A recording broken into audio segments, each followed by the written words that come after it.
এবার তৃণমূলের আরো একটি দুর্নীতির পর্দাফাঁস আপনাদের সামনে পাঁশকুড়ার খবর তুলে ধরি। সেখানে বেহাল অবস্থায় পড়ে রয়েছে প্রায় 22 কিলোমিটার রাস্তা। এই কেন্দ্রীয় প্রকল্পের টাকা আত্মসাৎ করে তৃণমূল যখন ক্ষমতায় ছিল তারা 18 কোটি টাকা বরাদ্দ করলেও সেই রাস্তার কোনো সারাই হয়নি। কেন্দ্রীয় প্রকল্পে 18 কোটি টাকা বরাদ্দ করা হয়েছিল তৃণমূলের সময়, তবে এই 22 কিলোমিটার রাস্তার মধ্যে কোনো রাস্তায় কোনো সারাই হয়নি। পুরো রাস্তা খানাখন্দে ভরা, গর্তে ভরা, বৃষ্টি হলে জল জমে থাকে, গাড়ি যাতায়াত করতে পারে না, সাধারণ মানুষের যাতায়াতে অসুবিধা হয় সেই রাস্তায়। সাধারণ মানুষ কি জানিয়েছেন একবার শুনবো।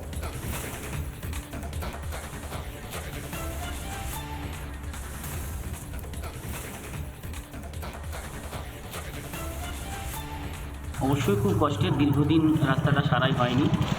প্রচুর পরিমাণে মানুষ যাতায়াত করেন এই রাস্তার উপরে।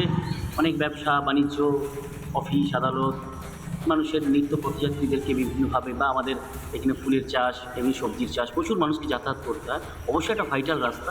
সেই রাস্তার এত বেহাল দশা যে সে রাস্তা ঠিক হওয়া উচিত, তাহলে মানুষকে বিপদের সম্মুখীন হতে হচ্ছে। আর আমরা তো বাইক নিয়ে যেতেই পারছি না। রাস্তার অবস্থা বেহাল দীর্ঘ কয়েকটা বছর ধরে। আমাদের নতুন সরকার, বর্তমান মুখ্যমন্ত্রী সম্মানীয় শুভেন্দু অধিকারী মহাশয়ের কাছে আমাদের অনুরোধ, পাঁশকুড়া জানামার বাইপাস থেকে আপ টু পান্না রাধাবল্লভপুর অবধি রাস্তার যা পরিস্থিতি, ওপাশে কলেজ রয়েছে, এদিকে Panskura high school, girls school, ছেলে মেয়েদের যাতায়াতের খুব অসুবিধা। আর এলাকা আমাদের কৃষি প্রধান এলাকা, সবজি নিয়ে যাতায়াতের খুব অসুবিধা, যখন তখন অ্যাক্সিডেন্ট হচ্ছে। তৃণমূলের জমানায় কেন্দ্রের তরফ থেকে টাকা পাঠানো হলেও রাস্তা সারাইয়ের জন্য সেই টাকা পর্যন্ত আত্মসাৎ করে নেয় তৃণমূল। পালা বদলের পর এবার নতুন করে টেন্ডার পাস হয়েছে এবং দ্রুত তৈরি হবে রাস্তা, এমনই আশ্বাস দিয়েছে বিজেপি নেতা। তিনি কি জানিয়েছেন শুনবো।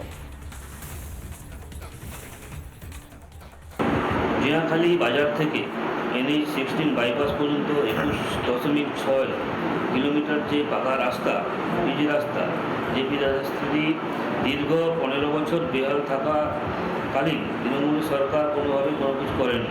পরবর্তীতে সরকার বদল হওয়ার পরে সেখানে দেখতে পেলাম না যে ইঞ্জিনিয়ারিং প্ল্যানিংটা করা হয়েছিল, তার মধ্যে এমনভাবে করা হয়েছিল সেখানে তৃণমূলের নেতারা যাতে আখের গুছাতে পারে, টাকা আত্মসাৎ করতে পারে, সেরকমভাবে পুরো প্ল্যান এস্টিমেটটা ছিল। পুনরায় বর্তমান সরকার পুঙ্খানুপুঙ্খ তদন্ত করে নতুন করে ইঞ্জিনিয়ারিং প্ল্যান করার জন্য কেন্দ্রের কাছে ইঞ্জিনিয়াররা সেখানে নতুন করে প্রস্তাব পাঠিয়েছে। নানা ধরনের কন্টেন্ট দেখার জন্য লাইক করুন, শেয়ার করুন আমাদের ফেসবুক পেজ, সাবস্ক্রাইব করুন আমাদের ইউটিউব চ্যানেল। পাশাপাশি অন্যান্য ব্রেকিং নিউজের জন্য অবশ্যই চোখ রাখুন রিপাবলিক বাংলায়।